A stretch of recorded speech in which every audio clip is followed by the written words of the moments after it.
Buenas noches. Iniciamos hoy una nueva jornada sobre el río Guadiana y de las cosas que quiero, debo y puedo hablar muy cortas, pero no por eso menos intensas o menos emotivas. Primero es presentar al conferenciante, que es el consejero de Medio Ambiente y Energía, que ha tenido la atención de nuestra llamada de la Confederación y nuestra, de venir a iniciar esta jornada. Dejo para el final algo que juzgo muy importante como noticia de la económica y que tiene relación con la viuda que tenemos el gusto de tener aquí con nosotros, de Juan Francisco Zamora Cabanillas. El consejero, la había bajado de categoría. El consejero es ingeniero superior industrial por la Universidad de Sevilla, por la Escuela Superior de Ingeniería de Sevilla, y además es máster superior de organización de empresas. Ha sido, y cosa muy importante, ha tenido muchos puestos en particulares, no oficiales. Por ejemplo, en Arran, una sociedad importantísima de asesoramiento, también en Endesa Sevillana, y en muchos más que demuestran su capacidad de ejercicio y su rodaje para llegar al puesto que tiene. Porque hay muchas veces que decimos de ciertas personas, ¿cómo han llegado de pronto a esto? Sin antes no tener una biografía necesaria y suficiente que demuestre sus valores y sus capacidades. En este caso no, en este caso es así. Le agradecemos en nombre de la Económica y creo que en nombre de la Confederación, que es realmente quien organiza esto, la Confederación. El que participe, inicie, sea el que abre el camino a los 3 días que tenemos sobre el río Guadiana. Antes de empezar con lo último que quiero decir, porque ya en el currículum se explayará también nuestro ingeniero jefe de la Confederación, quisiera recordar algo que hace 2 años aprobamos aquí en una de las jornadas del Guadiana. Yo propuse que un artilugio que hay en la orilla del río a la derecha, que servía para diferenciar la grava del garbancillo, de la arena o de la zahorra, que es la primera materia para utilizarla, que se quedase como monumento y recuerdo al esfuerzo de una serie de generaciones que hicieron posible la construcción de tantas cosas en Badajoz. Se me podría poner la pega de que eso sirvió también para deteriorar el río en cierta medida, pero el río ha tenido una capacidad de recuperación tremenda y se ha recuperado, no ha pasado nada. Como está el ingeniero jefe, quiero recordarle, porque él estaba en las sesiones, para que recuerde al presidente actual, que entonces no estaba, que eso se aprobó, que se conserve. El ayuntamiento le ha parecido bien. El dueño del artilugio ha dicho que él lo cede. Entonces, ¿qué pasa? ¿Para qué lo vamos a quitar si cuesta más dinero quitarlo que dejarlo? Vamos a dejarlo como monumento. Curioso, porque hasta salió en televisión nacional, en Miradas, esa emisión que hay sobre arte y cosas raras, esta cosa rara artística, pues salió también. Por último, no quiero dejar pasar la ocasión de hacer el elogio corto a Juan Francisco Zamora Cabanillas. Juan Francisco Zamora Cabanillas, yo he tenido el placer, el honor y la satisfacción de ser compañero suyo en la Universidad de Mayores. Dimos clases juntos, por eso conozco de primera mano el cartel que tenía entre los alumnos, el cariño que le tenían los alumnos por sus magníficas clases, su magnífica personalidad, su hombría de bien. No tuve la suerte de tenerlo de compañero en el instituto, porque yo di clase en el Instituto Rural, pero antes de que él llegase. Él ha sido una especie de coleccionista de títulos, cosa que se queda uno asombrado, que sea un perito industrial y químico, licenciado en química y médico y 40 cosas más en ecología y en medio ambiente, que haya escrito tantos libros como ha escrito, uno de ellos publicado por la Diputación sobre el río Guadiana, magnífico, que haya hecho, además, y yo he asistido a sus clases a pie de obra por el Guadiana, andando y diciendo y hablando emocionadamente con el río. Y muchas veces he pensado, y esto lo decía Pecellín, que habla muy bien de él, hizo una corta, breve, pero profunda biografía de él cuando muere, que dice que, claro, que era de Almendralejo. Y es verdad, siendo de Almendralejo, tiene que ser bueno como el vino de Almendralejo, como aquellas tierras de Almendralejo. Así era, del terruño de verdad. Mi elogio para él, mi recuerdo para él. Y además una noticia, porque nosotros, en la económica, a ver si lo encuentro, y si no lo encuentro, pues lo digo, tenía aquí la fecha de la aprobación de que estas jornadas se llamen Jornadas del Río Guadiana Juan Francisco Zamora Cabanillas. Llevarán su nombre siempre como homenaje y consideración a la labor extraordinaria que hizo aquí, precisamente de ese tema, tan querido por él. Sus viajes desde el nacimiento del Guadiana hasta Ayamonte, que lo hizo más de una vez, 2 o 3 veces. Sus muchos viajes por los diferentes sitios. Su amor al agua que es la vida. Siempre lo decía. Mi recuerdo emocionante para Juan Francisco Zamora Cabanillas. Gracias.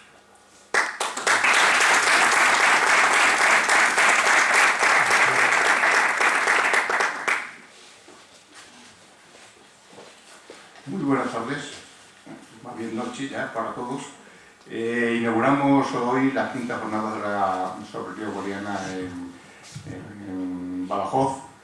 Estas jornadas las organiza la Sociedad Económica Amigo del País, pues con una periodicidad de cada 2 años, bianual. En anteriores jornadas pues han tratado temas diversos, fundamentalmente dedicados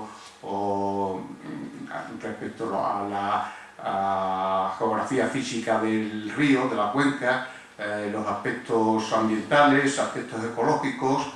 Se ha hablado de la flora y de la fauna, se han expuesto también ideas sobre el paisajismo del río dentro de la ciudad de Badajoz. En fin, se han tratado muy diversos temas. Pero evidentemente no se había tratado nunca un tema relacionado con la economía del río, es decir, las oportunidades que los recursos regulados en el río Guadiana ofrece a la población de Badajoz en particular y a la región en general. Es claro, y todo el mundo sabe, que la regulación del Guadiana pues, se inició fundamentalmente con el fin de garantizar el agua para el riego de las vegas del Guadiana, al amparo del plan de Badajoz. Junto a este interés pues, estaba evidentemente el abastecimiento de las poblaciones y la defensa contra la avenida. La sociedad ha ido evolucionando y el mundo en general, y se han creado nuevas expectativas, nuevas ambiciones por la sociedad y nuevas oportunidades.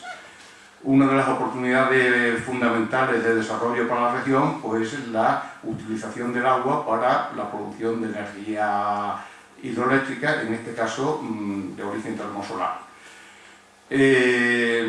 Yo creo que es una opción muy interesante y, bueno, y para la región pues es una bendición, pienso yo.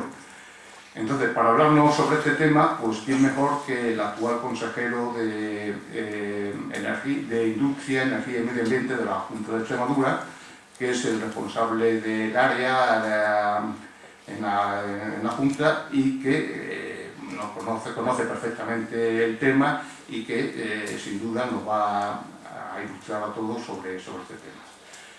El consejero, como ya ha dicho el presidente, pues tiene un currículum muy amplio profesionalmente, ha demostrado su valía en todos estos campos que se han anunciado y bueno, pues yo espero y le deseo toda clase de éxito actualmente y en el futuro, que seguro que donde vaya lo va a tener. Y sin más, bueno, solo decirle que al presidente, al presidente, que yo estoy aquí a título personal, no estoy representando a la Confederación. Y, bueno, y en cuanto a los ingenieros jefes, aquí todos somos jefes de algo, pero nada más, y sin más le cedo la palabra al consejero. Muchas gracias.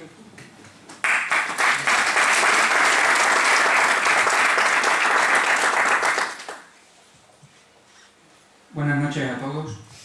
Muchas gracias al profesor Pedraja, presidente de la Económica, a Ramón por sus palabras. Cuando hace ya unos meses, antes del verano, Ramón me habló de la posibilidad de participar en este ciclo de conferencias, acepté encantado. Es un tema que diría que más que me gusta me apasiona, por tanto disfruto con él. Y muchas gracias a la Económica por darme esta oportunidad, aunque haya que competir contra el Real Madrid, que no es cosa fácil. Vivimos tiempos complicados, en lo económico, en lo social, en lo empresarial. Sobre todo nos llegan malas noticias, algunas buenas expectativas, pero hoy de lo que vamos a hablar es de buenas noticias, de un sector, el energético, dentro del energético de las energías renovables, y dentro de las energías renovables la termosolar, que espero ser capaz de transmitirles qué es la energía termosolar en esta conferencia, que ofrecen unas magníficas expectativas de eso que tanto necesitamos hoy en todo el mundo, pero especialmente en esta tierra nuestra, que es que se cree empleo, que se invierta, que haya actividad económica y que se cree empleo.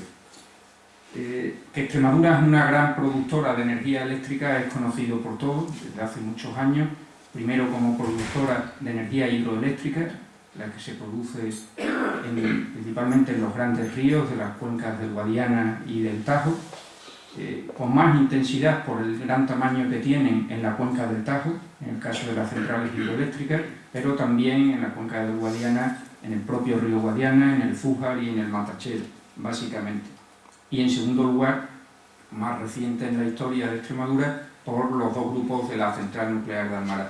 Después daré algunas cifras de lo que supone la producción de energía eléctrica de estas dos fuentes, la nuclear y la hidroeléctrica en Extremadura. Pero antes me van a permitir que, porque es un tema de muchísima actualidad de la prensa de hoy, que haga una defensa de las energías renovables, porque creo que es necesario hacerlo.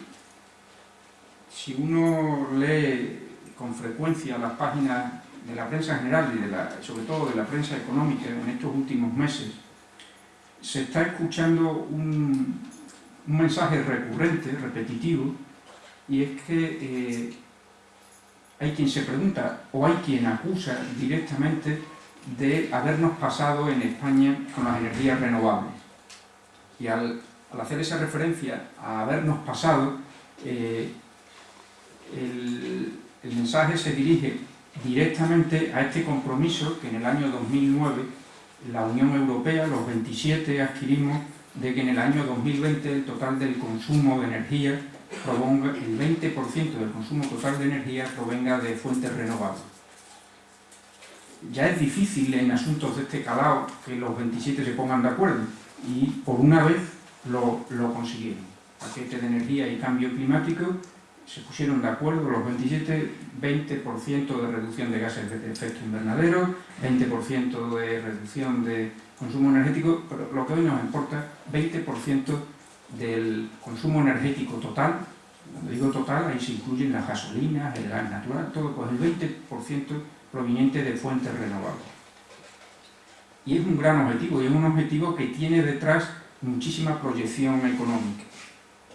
Y cuando uno analiza con un cierto detalle, con una cierta profundidad, el trasfondo de estas críticas, que de una manera bastante generalizada se le hacen a las energías renovables, pues en mi opinión casi siempre hay detrás de esas críticas unos intereses directos, legítimos, confesables, pero intereses económicos que son los que se están defendiendo con esas críticas a las energías renovables. En algunos casos son intereses territoriales, porque como cuestión previa a hablar de estos intereses, hay que decir que cada kilovatio-hora de energía eléctrica que se produce con una nueva fuente de energía, porque las renovables son nuevas, se deja de producir, especialmente en una época de reducción de la demanda como esta que estamos viviendo, se deja de producir en una fuente tradicional, en una central tradicional. Por tanto, se afectan determinados equilibrios históricos que hay a quien no le conviene, no le interesa estas novedades. Hablaba antes de intereses territoriales. De todos conocidos, pues las cuencas mineras de carbón nacional de España, pues les afecta. Les afecta también a algunas comunidades, como puede ser Galicia o como puede ser Andalucía, donde hay centrales eléctricas muy importantes de carbón importado, que están reduciendo el número de horas de funcionamiento. Hay intereses empresariales. El sector eléctrico, que hoy está en buena parte liberalizado, ya desde hace una serie de años en España, pero ha sido, y en la práctica en muchos aspectos sigue siéndolo, un oligopolio. Es cuestión de muy pocos agentes. Muy pocos agentes que tienen un status quo muy asentado, muy consolidado a lo largo de los años. Y estamos cambiándole las reglas del juego a estos agentes tradicionales. Por decirlo de alguna manera, se están incorporando a este club selecto de las empresas energéticas nuevos entrantes que pueden llegar a ser considerados como advenedizos. Lógicamente, cuando se hacen estas críticas a las energías renovables, no se parte de la nada. Si somos rigurosos en el análisis, se parte de algunas disfunciones, algunos malos funcionamientos de la regulación de las energías renovables en España. Concretamente, en la fotovoltaica, en los años 2007-2008, se produjeron disfunciones, excesos, que estamos pagando hoy, concretamente en la repercusión que la retribución a las energías renovables tiene en la tarifa eléctrica.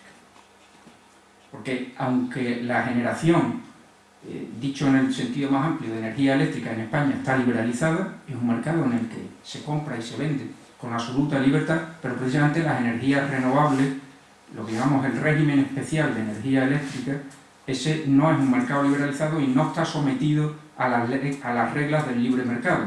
Se le retribuye con un valor superior al del mercado de ese producto, del producto eléctrico, para incentivar que en unos años ya se pueda retirar ese incentivo y pueda competir con otras fuentes energéticas. Es el problema que tiene cuando los poderes públicos intervienen de una manera legítima y de una manera correcta, como creo que es el caso, para incentivar algo. Siempre que se distorsiona el mercado, se pueden producir efectos no deseados. Y en este caso se produjo con la fotovoltaica. Y yo soy el primero que reconoce que tenemos que aprender de los errores y de lo mal hecho. Aquello ya está hecho, aquellas plantas ya están funcionando. Ahora debemos aprender para nuevos entrantes en el sector de las energías renovables cómo ser muy exigentes, planificar mucho para saber que los efectos que van a producir, que la retribución que en el futuro va a ser necesaria, esté perfectamente acotada. Por tanto, hay que controlar mucho cuál va a ser el desarrollo de las energías renovables y hay que ser muy exigentes con el sector, pidiéndole que siga una senda muy acelerada de reducción de costes. A Extremadura se le presenta, en mi opinión, con las energías renovables y en particular con la termosolar, una oportunidad histórica, como pocas veces ha tenido delante, de estar en la vanguardia de una novedad a nivel mundial. Esa es la oportunidad que se le plantea a Extremadura. Extremadura tiene la energía hidroeléctrica, ya lo he dicho antes, desde hace muchos años, tiene mucho potencial de biomasa, tiene ya una realidad de fotovoltaica, esperamos que tenga una realidad eólica, pero el potencial extraordinario lo tiene precisamente en la energía termosolar, porque Extremadura reúne todos los requisitos que se necesitan para una instalación termosolar. Tiene radiación solar, es el primero de los requisitos, no se puede montar una planta termosolar en Asturias, no funcionaría, no tendría el rendimiento requerido. Tiene suelo muy apropiado, grandes extensiones de suelo más bien llano, desarbolado. tiene una gran densidad de red eléctrica de muy alta tensión, necesaria para la evacuación de la energía, y el hilo conductor por el que hoy estamos hablando de esta energía tiene mucha agua. Era una alegría enorme cuando en el año hidrológico pasado, cuando tuvimos esas lluvias tan excepcionales, prácticamente los embalses de toda España estaban casi llenos y las estadísticas nos decían que el 28% del agua embalsada de toda España estaba en Extremadura, no solo en la cuenca del Guadiana, obviamente, sino sumando las del Tajo y las del Guadiana. El 28% del agua de España. Eso puede tener muchas utilidades, entre ellas la industrial y entre la industrial, la energética. Antes de entrar de lleno en la termosolar, unas pinceladas sobre lo que supone la energía eléctrica en Extremadura. Voy a procurar usar poco lenguaje técnico, pero un mínimo me disculpan. Extremadura consume al año aproximadamente 5.000 gigavatios hora. Gigavatios hora es una unidad de energía eléctrica. Quedémonos con el número, consumimos 5.000. Y producimos, depende de un año a otro, porque como tenemos mucha producción hidroeléctrica, la producción hidroeléctrica cambia mucho de un año a otro en función de las lluvias que hay. La nuclear no, la nuclear es muy estable. Pues, producimos de media aproximadamente 2.600 gigavatios hora al año de origen hidroeléctrico.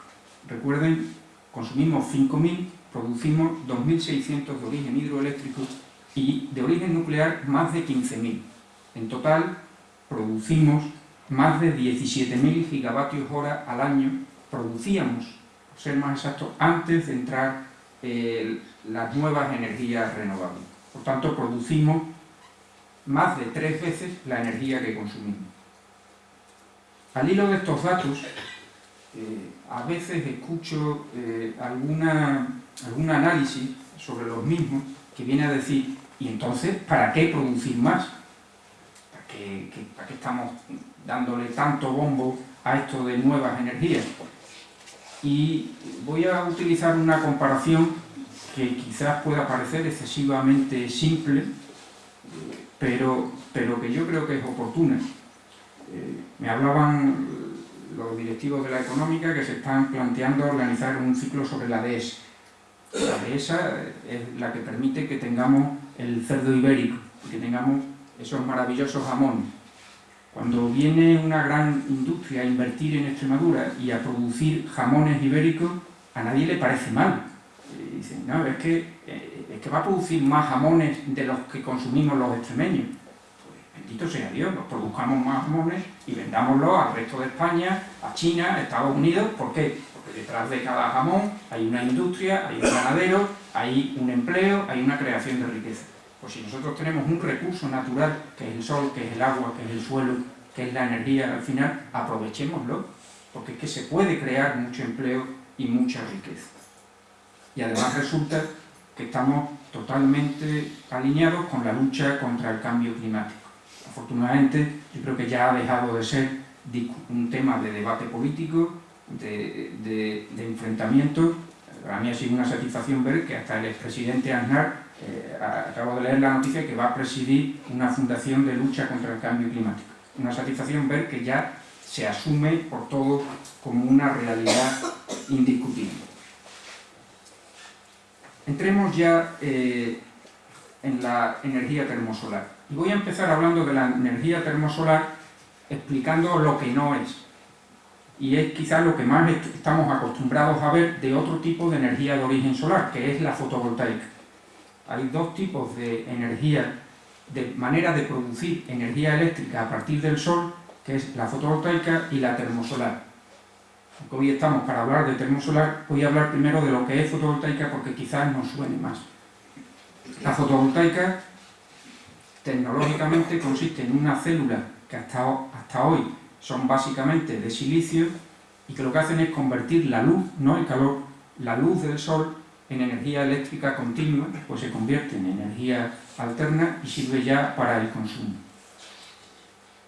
Son unos paneles que estamos acostumbrados ya al circular por cualquier carretera de Extremadura a ver plantas de todo tamaño fotovoltaicas, porque esa es otra característica de las instalaciones fotovoltaicas.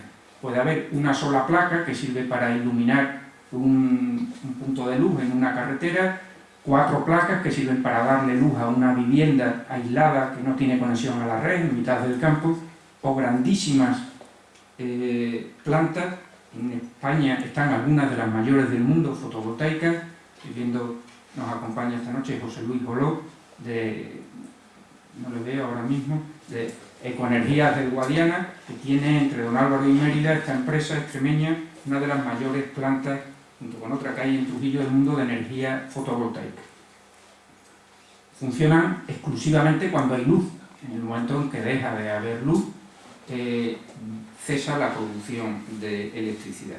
Pueden tener placas fijas, permanentemente orientadas para recibir la mayor luminosidad posible, o pueden tener algún tipo de movimiento, lo que técnicamente llamamos seguidores, a un eje si tienen 1 grado de movimiento, o a 2 ejes si tienen 2 grados, si son una especie de girasoles que están siempre orientándose al sol. Extremadura tiene hoy ya 435 megavatios, y sigo teniendo que utilizar palabras técnicas, de potencia fotovoltaica funcionando, evacuando a la red. El año pasado, en el 2009, ya el 18% de la energía eléctrica que consumimos los extremeños provenía solo de placas fotovoltaicas, el 18%. No hay ninguna otra zona del mundo que tenga ese porcentaje, ninguna, ni que se acerque de lejos a conseguir un 18% de aportación de la energía fotovoltaica al consumo de energía eléctrica. Termosolar. He tardado, pero llego al objeto principal de la conferencia. Bueno, si acaso recordar que en fotovoltaica el futuro que nos queda por delante, porque queda también mucho futuro para la fotovoltaica, pero sobre todo yo pienso que va a ir ligado al aprovechamiento de las cubiertas de los edificios.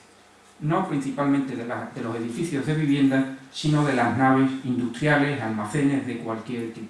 Son grandísimas superficies que no tienen ninguna utilidad y que el impacto ambiental de colocar sobre ellas placas fotovoltaicas es prácticamente nulo. No hay que hacer tampoco nuevas acometidas eléctricas, porque ese edificio ya tiene una acometida eléctrica, y cada día más nos acostumbraremos a ver en nuestros polígonos industriales las cubiertas de las naves llenas de placas fotovoltaicas. La energía termosolar, a diferencia de la fotovoltaica, soy ingeniero, no soy lingüista, pero foto, sabemos que quiere decir luz, y voltaica, electricidad que viene de la luz. Termosolar, más propio sería decirlo, una central termoeléctrica, es la que convierte el calor del sol en electricidad.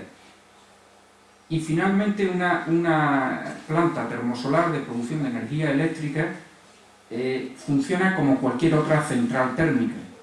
En una central de carbón se quema carbón, en una central de gas se quema gas, en una central nuclear se produce la fusión del uranio, todo ello para producir calor. Con ese calor se genera vapor de agua que mueve los álabes de una turbina, cuyo eje al final mueve un alternador donde se genera electricidad. Pues toda esa parte final de un vapor de agua moviendo una turbina existe también en una termosolar. Por tanto, estamos hablando en su concepto de central eléctrica de una central convencional. La central nuclear de Almaraz, cada uno de sus 2 reactores, tiene una turbina y un alternador que genera la electricidad. Los ciclos combinados de gas, las centrales térmicas o los de carbón, tienen una turbina y un alternador que genera electricidad. Las centrales termosolares también. La diferencia está en que aquí no se quema carbón, aquí no se quema gas, aquí no se fusionan barras de uranio, aquí el calor se obtiene del sol. Entonces hay distintas tecnologías para conseguir con el calor del sol vapor de agua. Es el proceso tecnológico que hay que conseguir para producir energía eléctrica. Insisto que hay distintas tecnologías. En Extremadura, a día de hoy, hay funcionando ya bien plenamente o en pruebas de conexión a la red 6 plantas termosolares, con una característica además de su fundamento tecnológico, que las diferencia mucho de la fotovoltaica, y es que por un factor técnico-económico de escala no pueden ser de cualquier dimensión, como decíamos antes en la fotovoltaica. En la fotovoltaica puede haber una placa, 2, 3, 10.000, 100.000. Termosolar, para que sea rentable, tiene que tener una dimensión mínima. Todas las centrales termosolares que hay proyectadas, o las que están ya en construcción, o las que están en funcionamiento en Extremadura, son todas de 50 megavatios. Para establecer una comparación de potencia, el megavatio es una unidad de potencia, podemos recordar que las centrales de ciclo combinado de gas que se están proyectando, un grupo de gas pues viene teniendo del orden de 400 megavatios, una gran central de gas. Uno de los reactores de Almaraz tiene del orden de 1000 megavatios. Entonces, una central termosolar son 50 megavatios. 20 termosolares juntas tendrían la misma potencia que un reactor de Almaraz. Pues Extremadura tiene potencial para construir el equivalente de potencia a varios reactores de Almaraz en energía termosolar. Ese es nuestro gran potencial. Hay que hacer una aclaración técnica, y es que no es lo mismo potencia que energía. La potencia de una central se convierte en una cantidad de energía que depende de cuántas horas funciona. La tecnología que funciona, salvo imprevistos, más horas al año es la nuclear. Una nuclear no para nunca, excepto cuando hay que sustituir, hay que hacer la recarga, porque ya se ha gastado las barras de uranio y se recargan aproximadamente cada 18 meses. Pero durante esos 18 meses, hasta que toca la recarga de las barras de uranio de un reactor nuclear, no para nunca, salvo imprevisto, insisto. Por tanto, para una misma potencia instalada, obtiene el máximo de energía en un año, porque funciona más de 8.000 horas al año una central nuclear. Una central de gas está en un mercado libre y entonces tiene que competir, pero tecnológicamente podría funcionar permanentemente también. Una central de gas está conectada a un gasoducto, por ese gasoducto llega ininterrumpidamente gas y por tanto podría funcionar si se quisiera. También no habría ningún impedimento tecnológico para que funcionara 8.000 horas al año, por tanto estaría produciendo energía permanentemente. En las energías renovables, por el contrario, no es así. Un parque eólico, de los mejores parques que haya en España, en Tarifa o en Galicia, puede llegar a funcionar más de 3.000 horas al año. Eso es muchísima energía, pero la misma unidad de potencia funciona solo 3.000 en vez de las 8.000 horas que funciona una nuclear. Y cuando para el viento, el aerogenerador para. Una planta fotovoltaica en Extremadura puede funcionar, pongamos, 2.200, 2.300 horas, hasta 2.500 horas al año, pero por la noche no puede producir electricidad, o un día de invierno que está totalmente nublado, hay algo de luz, pero produce muy poca electricidad, tiene muy poco rendimiento en una planta fotovoltaica. Hablando de la termosolar, una característica que la hace diferente de las demás, que le da una característica que denominamos gestionabilidad, es decir, que permite funcionarla con independencia de la climatología o de la hora del día, es que se han desarrollado procedimientos de almacenamiento del calor. O sea, es conocido que no hay sistemas masivos de almacenamiento de la energía eléctrica. La energía eléctrica se puede almacenar en acumuladores, pero no de una manera masiva. En cambio, el calor sí que hay algunas formas de almacenarlo, poco eficientes, pero que permiten almacenar. Junto a la tecnología termosolar se ha desarrollado el concepto de almacenamiento de calor en sales fundidas. Imaginemos unas sales muy parecidas a la sal común que utilizamos en casa, que funden, que se derriten, por así decirlo, a partir de 200 y algo grados centígrados. Y tienen una enorme inercia térmica, conservan ese calor muchísimo tiempo.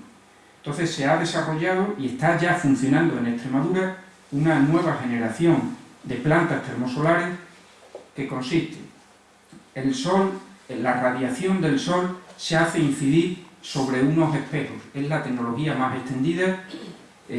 Voy a hablar de la prácticamente, que es la única que se está utilizando en Extremadura, que denominamos de espejos cilíndricos parabólicos. Son unos espejos con forma de parábola y con muchísima longitud. Y en el foco de la parábola, por un tubo de cristal, se hace circular un fluido térmico, un aceite para entendernos, que gracias a que estos espejos cilíndricos parabólicos tienen un sistema de seguimiento del Sol que hace que permanentemente estén orientados al Sol, los rayos del Sol, ahora son los rayos, ahora no es la luz, a diferencia de la fotovoltaica, inciden sobre el espejo, se reflejan en él y se concentran todos ellos en el foco de la parábola, en el tubo por el que circula este aceite, y lo calientan hasta cerca de 400 grados centígrados.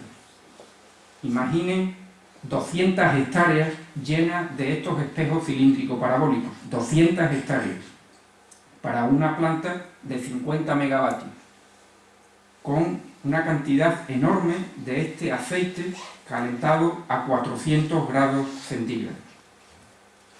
Hay una primera versión de una planta termosolar, la más simple de todas, la que no tiene almacenamiento térmico, que lleva este aceite a un intercambiador de calor donde se produce vapor de agua. Agua, al recibir el calor de este aceite a 400 grados centígrados, se genera vapor de agua y ya estamos en una central normal y corriente. Mueve la turbina, que a su vez mueve el alternador y se genera la electricidad. La novedad está en que, asociado a la tecnología termosolar, al añadirle el concepto de acumulación de calor, lo que se hace es sobredimensionar el campo solar, el campo de espejos, para que el calor que transmite el Sol a este aceite sea en exceso sobre el que se necesita para mover la turbina, y ese exceso se le transmita a través de otro intercambiador de calor a las sales, se funden las sales, unas sales que hay que mantenerlas permanentemente fundidas. Si se solidificaran se convertirían en una piedra que ya nadie más podría volver a fundir nunca. Son unos depósitos de sales gigantescos, un depósito que llamamos el caliente, otro que llamamos el frío.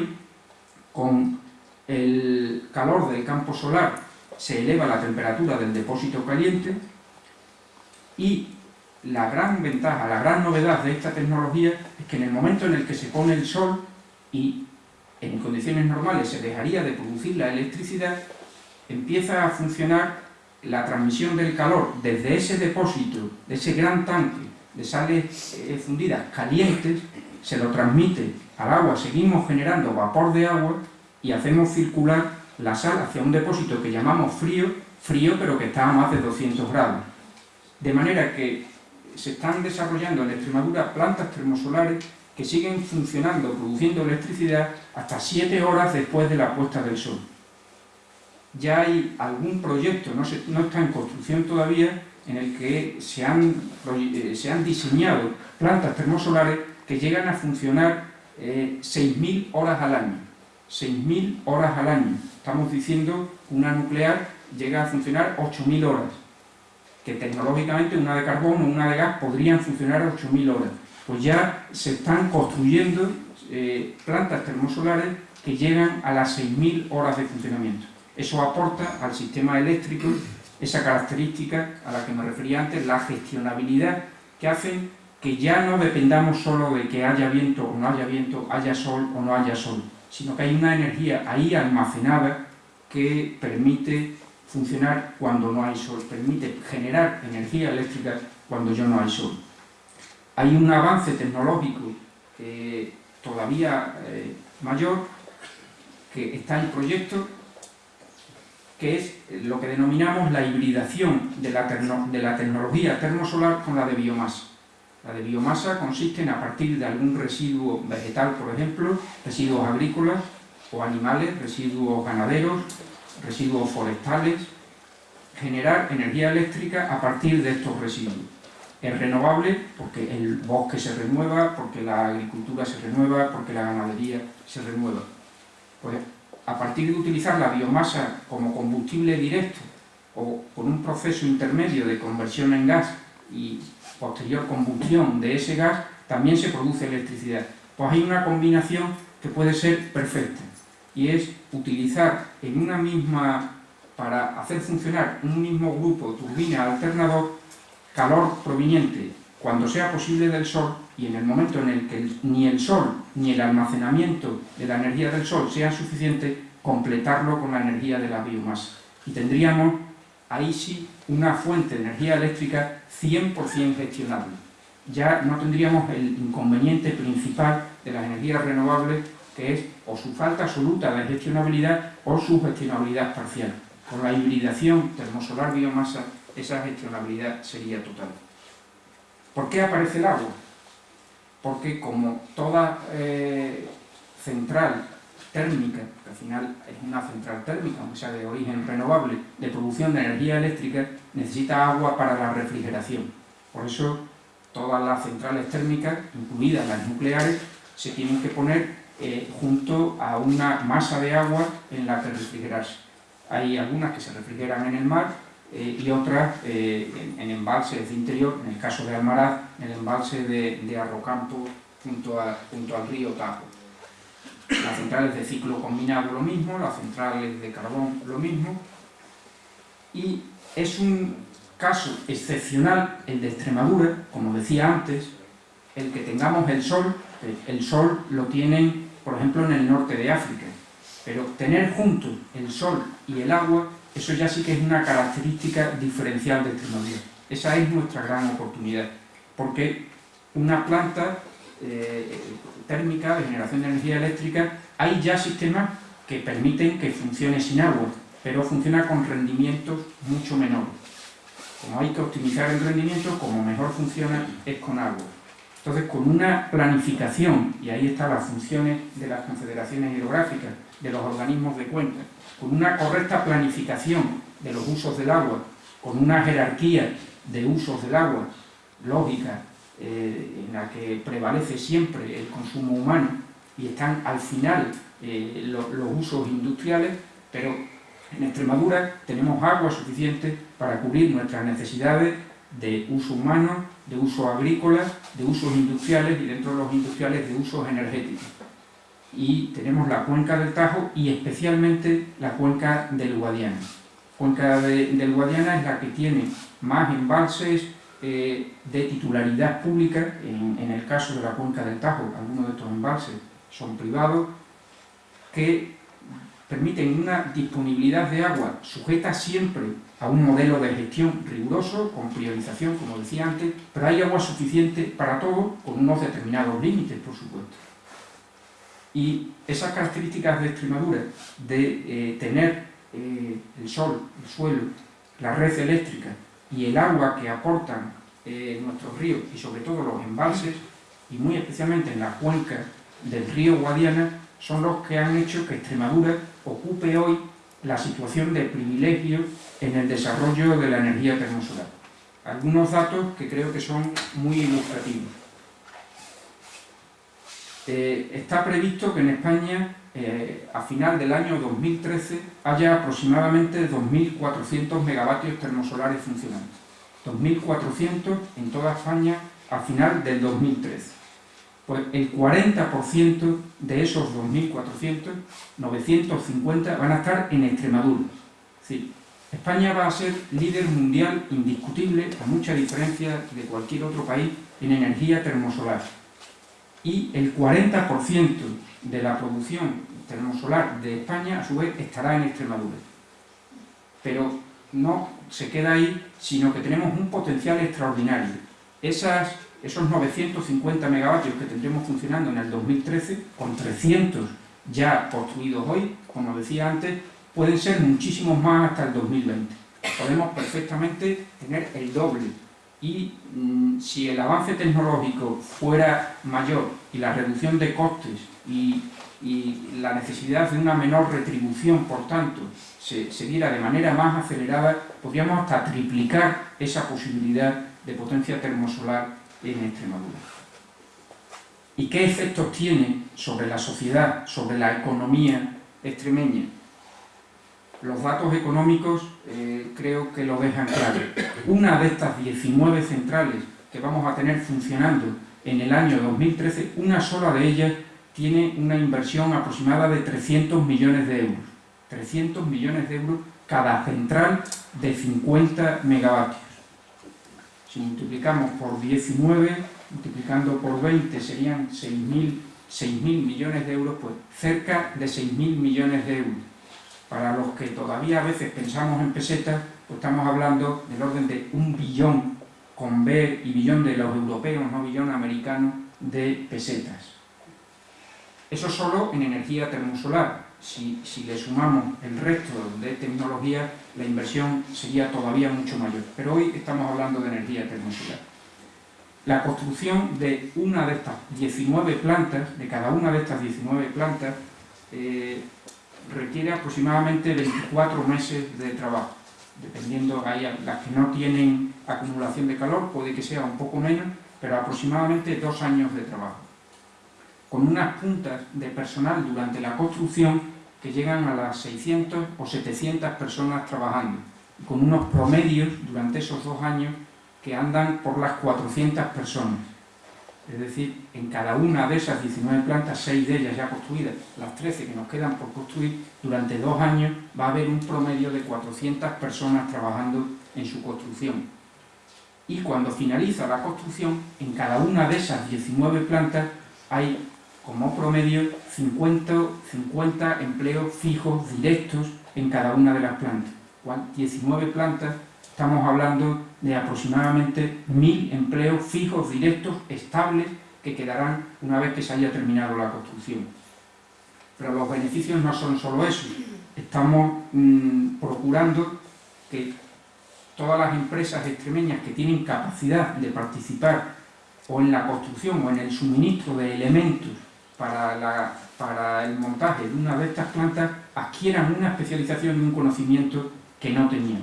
Y ya estamos dando los primeros pasos para que unas tecnologías de fabricación industriales que hasta ahora no existían en Extremadura, ya son varias las empresas extremeñas que están participando en la construcción, por supuesto, al margen de actividades en las que tenemos capacidad sobrada en Extremadura, como es la obra civil, el movimiento de tierra, etcétera, temas electromecánicos. Hay otros temas que se nos quedan fuera, las turbinas, los alternadores, son monstruos que vienen no ya de fuera de Extremadura, sino de fuera de España, pero un porcentaje alto de esa mano de obra durante la construcción es extremeña y prácticamente el 100% durante la explotación es también extremeño.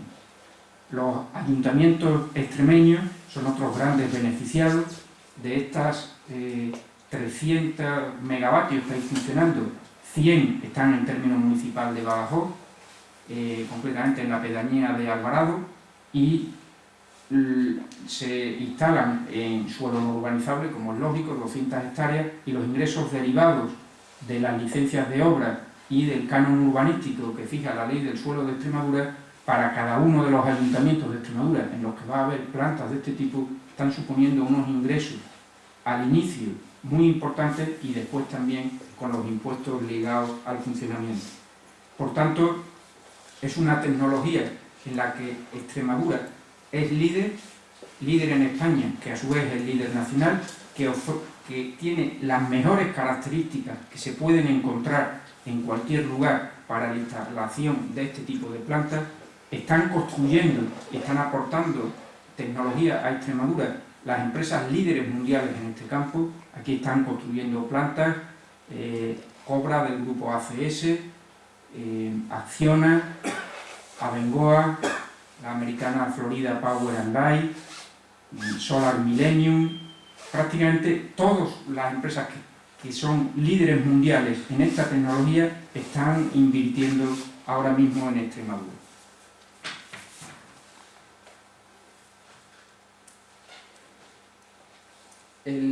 La colaboración en los aspectos de las necesidades de agua con las confederaciones hidrográficas y muy en particular con la Confederación Hidrográfica del Guadiana está siendo muy estrecha. De las 19 plantas que estarán construidas en el año 2013, 17 de ellas están en la cuenca del Guadiana, solo 2 de ellas en la cuenca del Tajo.